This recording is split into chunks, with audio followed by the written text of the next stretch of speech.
Hey everyone, so today we're going to be adding some additional power to the M3. So as you guys have seen, the M2 CS flash pretty much got leaked or whatever.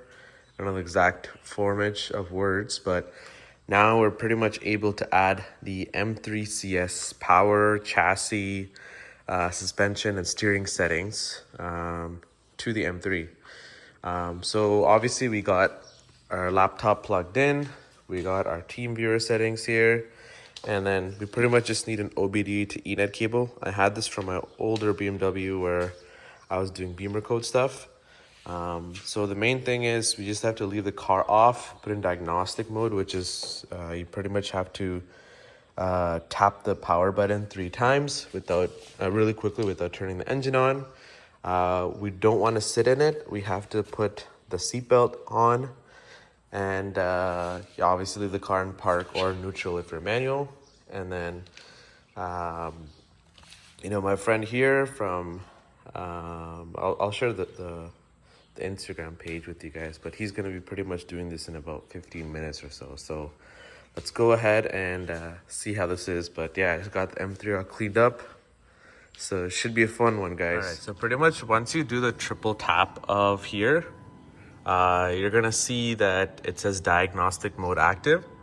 And then now I pretty much just gave it off to Bimmer remote. So shout out to him for helping me on this. But yeah, now he's pretty much working on it, and I guess I can just relax here. As it's pretty much running right now, what's happening is there's a bunch of faults going on, and that's totally okay.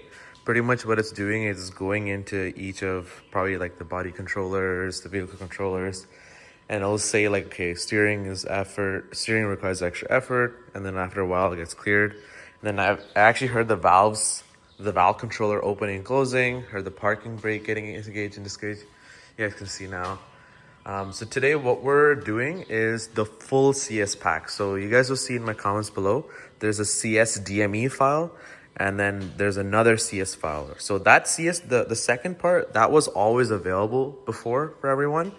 So that obviously just changes your suspension, chassis, that kind of settings. But this is the first time that DME was ever available. So the good thing about the DME is I can keep my factory warranty. I don't have to send my ECU to Finland or anywhere, and I'm getting an additional 50 to 60 horsepower based on what people are saying. And I obviously have a resonator delete pair with the valve controller, so that should hopefully bring another 10, 15 wheel horsepower or so. So it'll be cool to kind of get the results and go for a drive afterwards.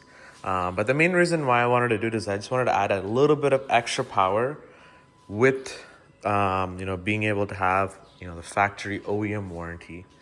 I think I'll leave all the links down below. Shout out to Jacob for helping me. And one thing he actually asked me if I wanted was the anti-dazzle lights. It's something that the EU cars have, which the North American cars don't have. It's like a non-glare driver assistance high beam, something like that. I just didn't want to have it because I don't want to mess with the lights. I'll just leave it just how it is, especially some cops here are kind of strict here, so I'll just leave the lights how it is. But maybe down the road, who knows, we'll do some other coding as well. But yeah, I'll let you guys know. So it is finally complete, and what we're going to be doing is obviously I had to reset my M1 and M2 settings. So we got that done. I opened the valves, and then we're gonna go to system settings. We're gonna go to data privacy, and then we're gonna choose the custom option.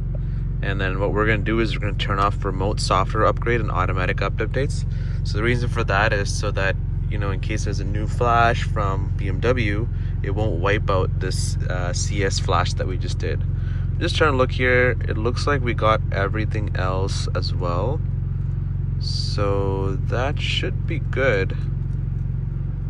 And yeah, let's go for a quick drive and let's just get initial feedback. I'll make another separate dedicated video on the full driving aspect and my thoughts with my POV gear. But for now, let's just go for a little quick drive. right now just driving in efficient mode, just making sure everything's okay. Obviously, looks pretty good. Honestly, it feels actually a little stiffer. That's actually pretty cool. Like on the, this is like everything comfort, and it feels like a little more stiffer, which is crazy. Feels kind of like a, yeah, like kind of like a Porsche feeling. It's very stiff feeling. So now let's just go like one level up. Let's kind of just go through the settings. So let's go to sport. Oh yeah, the pops are way louder. So as you guys know, I have just a resonator delete. So now let's put in Sport Plus mode.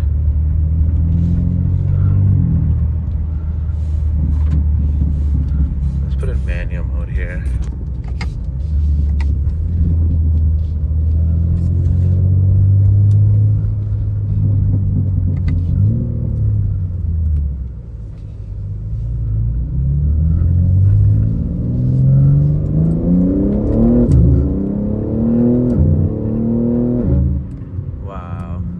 That was just Sport Plus engine, and then everything else in custom. I just wanted to see just the power difference alone, because I feel like, you know, once you have all the other settings on, it kind of mutes your ability to feel everything, because this car already is like pretty violent.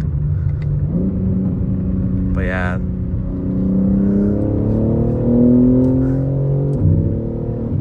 oh yeah, obviously make sure you guys got the proper engine temps, but this is really good.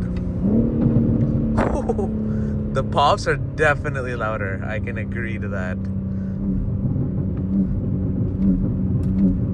Honestly, it feels like very, like I used to always say this, I don't know if it was a placebo effect, but I used to say like my G80 M3 had a lot more like cracks in between and like a lot more louder pops. And I like they were saying that the 2025s don't have that on the G87s. This honestly feels like that.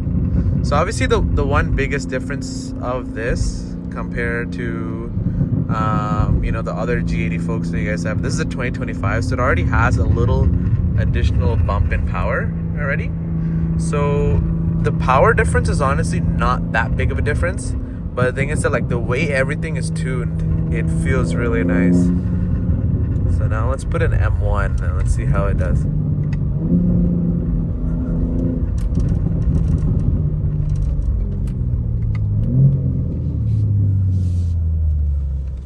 Just gonna take a quick UE here.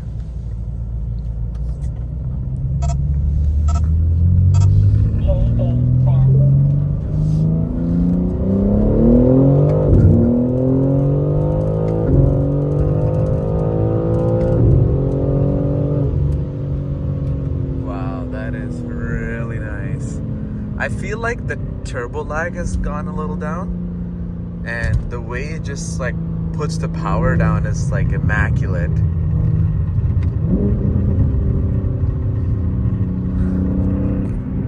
Let's just try two-wheel drive mode just for a little bit, just to see how it grips. So obviously the tires are still pretty cold.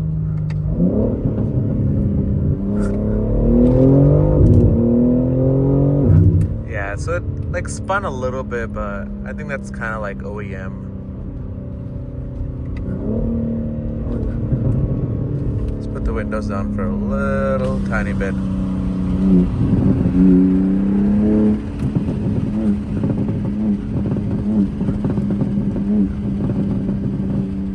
Yeah, this pops is totally different.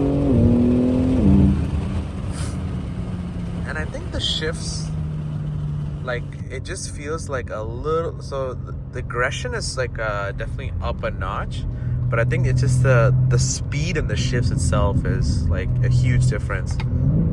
So downshifts pretty much same, but like upshifts, like it's like before it was already like, these cars are already fast out of the box. Like when you click, it pretty much changes the gear right away. But this is just like an additional second quicker, I feel like.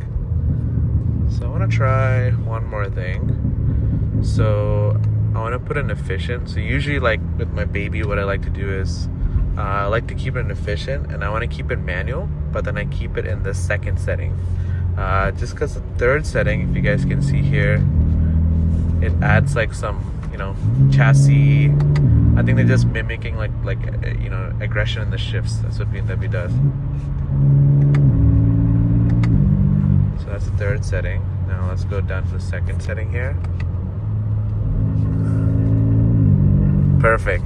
That's exactly what I want. Now I want her to make sure it keeps that because you know, when I'm on the highway, I want to shift manually just to save gas and keep it in that 8th gear, and I don't want that full aggression. So this is perfect. So basically it's just like all the comfort settings of the G80 M3, and then all the power, and you know, when you want to go fast, it has the aggression of the CS. So let's go back to here.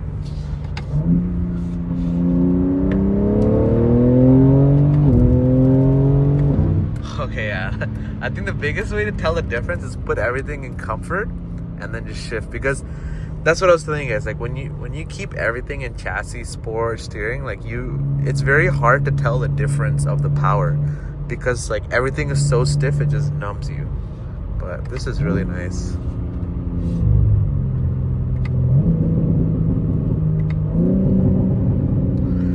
And also I believe now the speed limits are gone, so let's try that out.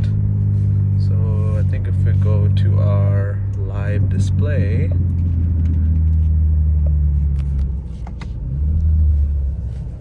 oh yeah, so obviously when you go to live display, you'll see the power difference.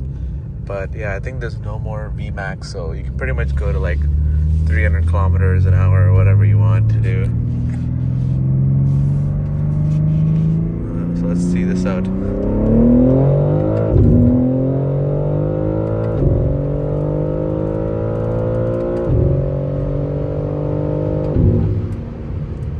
530 horsepower. I don't know if it's supposed to be like that, but let's take a look. But yeah, so far this is, I would say, well worth the money, guys. So obviously I'll leave the links down below, but hit up Bimmer Remote. Shout out to Jacob for helping out me in this video.